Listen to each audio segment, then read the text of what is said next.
saya melihat sih tahun 2020 ini awal permulaan baru ya untuk properti, khususnya karena ya sebetulnya industri properti ini sudah mulai kembali gitu. Tapi mungkin memang banyak yang bicara bahwa belum sepenuhnya, ada benarnya ada tidaknya. Tapi mungkin kalau untuk daerah tertentu, saya pikir ini sudah benar-benar mulai kembali ya, karena untuk daerah tertentu itu ada beberapa yang memang ditopang oleh satu alasan yang jelas gitu. Jadi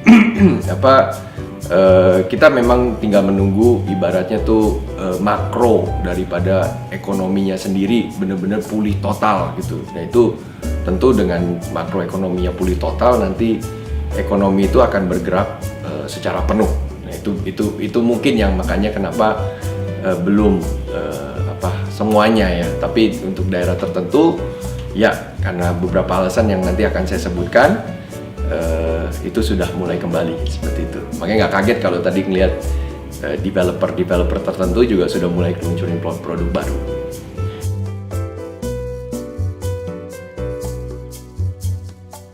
Jadi mungkin yang saya mau bicara nih sekarang adalah boleh dibilang daerah penyangga, tapi bukan juga exactly daerah penyangga ya, karena daerah ini adalah koridor baru, bukan koridor baru, koridor tersendiri, kasarnya seperti itu. Jadi ini koridor ekonomi justru yang menariknya ya, karena yang saya mau bicarakan itu adalah koridor timur Jakarta. Ya, dimana mungkin kalau dulu banyak orang mengetahui koridor timur Jakarta itu dipenuhi oleh kawasan industri, ya. Padahal ya kawasan industri itu bukan hanya industri, justru industri itu menimbulkan ekonomi. Ya tadi makanya kalau bicara penyangga nggak juga, karena dia bisa hidup sendiri kan dari udah industrinya kan. Nah tetapi perkembangannya itu justru ke depannya ini sudah mulai berubah dan akan berubah lebih baik lagi. Dalam arti apa? Dalam arti dia akan masuk ke pengembangan residensial dan komersial seperti itu. Jadi membangun kota-kota atau kota besar di koridor timur Jakarta. Nah inilah yang sedang berkembang di timur Jakarta saat ini.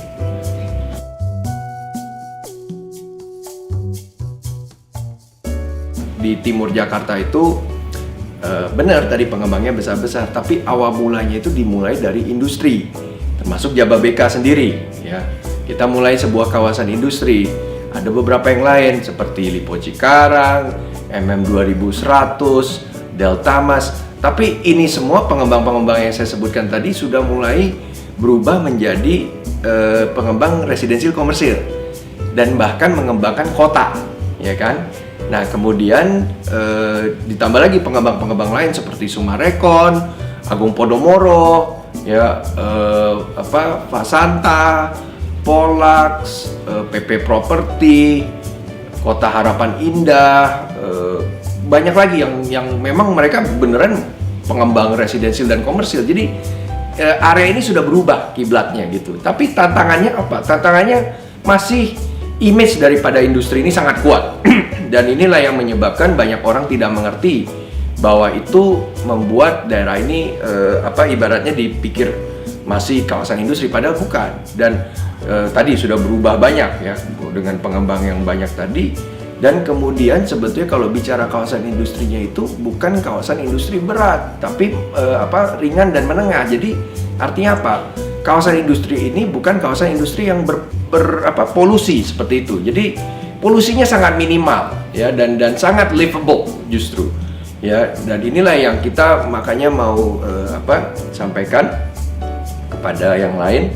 Dan mungkin tantangan kedua adalah walaupun banyaknya pengembang tadi belum banyak diketahui, padahal pengembang besarnya itu yang ada di barat itu hampir semuanya ada di timur, bahkan di timur lebih banyak ya. Dan ya memang kalau bicara cakupan ruang lingkungan timur itu jauh lebih besar daripada di barat, karena bicara Bekasi aja itu ada kotanya sendiri, kemudian ada kabupaten, belum sampai Kerawang, kabupaten yang lain lagi. Jadi ini di timur ini ditarik mulai dari Jakarta Timur sampai timur Jakarta, itu bisa disambung semua, dan itu isinya pengembang-pengembang besar semua Dan kalau digabungkan itu bahkan bisa membuat satu master plan sendiri untuk satu kota sendiri. Nah, ini akan menjadi kekuatan ekonomi yang sangat besar.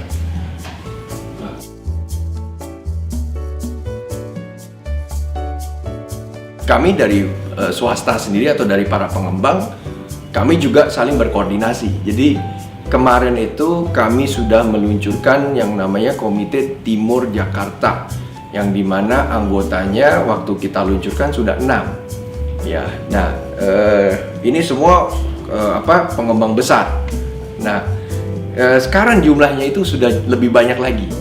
Ya, dari itu dan kita memang saya belum boleh mengatakan pada saat ini bahkan namanya sudah ada, logonya sudah ada, dan sebentar lagi kita akan bikin press conference di mana lebih banyak lagi pengembang besar ini semua yang ada di timur, bahkan dari timur Jakarta sampai ke Kerawang, bahkan itu sudah solid kita tergabung dalam satu komite ini yang saya belum bisa sebut namanya. Nah, ini kita berkoordinasi semuanya.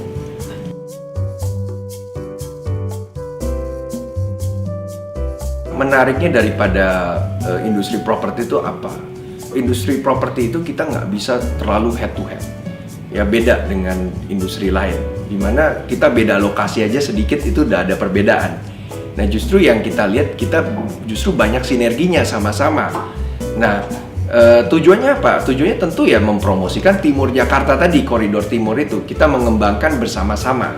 Karena banyak tadi tantangan-tantangan, misalnya tadi dengan image yang kawasan industri dan sebagainya, dan juga sebetulnya banyak hal yang positifnya, kayak banyaknya developer besar di sana, infrastruktur yang sedemikian rupa yang paling banyak di Indonesia masuk ke Timur Jakarta itu nggak pernah diekspos dengan benar. Dengan kita bersatu dalam satu komite ini, tentu kita akan mengekspos ini dengan lebih baik lagi. Ya, dan kemudian tadi bicara master planning, bicara hubungan dengan pemerintah, bicara hubungan dengan konsumen dan stakeholder yang lain. Kita melewati satu komite ini, tentu kita bisa lebih baik bersama-sama menghadapi dan juga berinteraksi dan berkoordinasi dengan mereka semua seperti itu.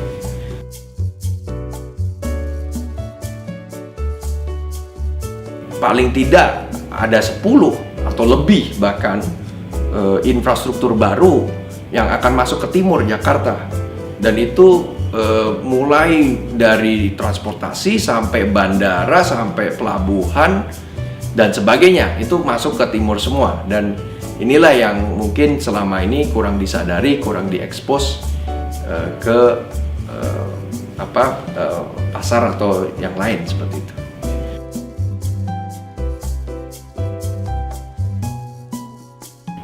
Sekarang ini kan pasarnya milenial sebetulnya, ya, dan tentu harga-harga yang ibaratnya terjangkau ya, itu yang menjadi sorotannya lah seperti itu.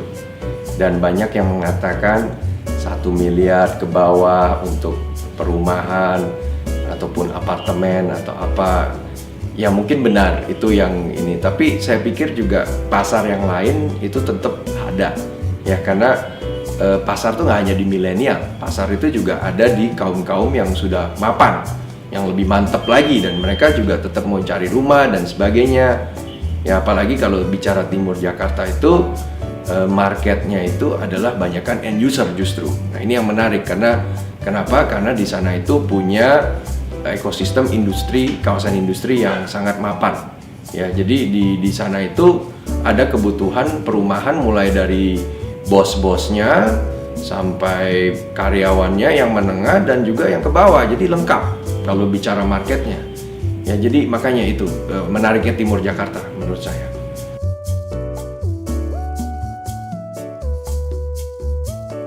Nah, kalau dari kita akan meluncurkan macam-macam produk tahun ini. Ya, kita akan meluncurkan dari yang market menengah ke atas dan ke atas. Seperti itu. Jadi kita masuk dari segmen yang tentu di bawah 1M ada, tapi di atas 1M pun juga ada seperti itu. Baik itu apartemen maupun perumahan dan juga komersial.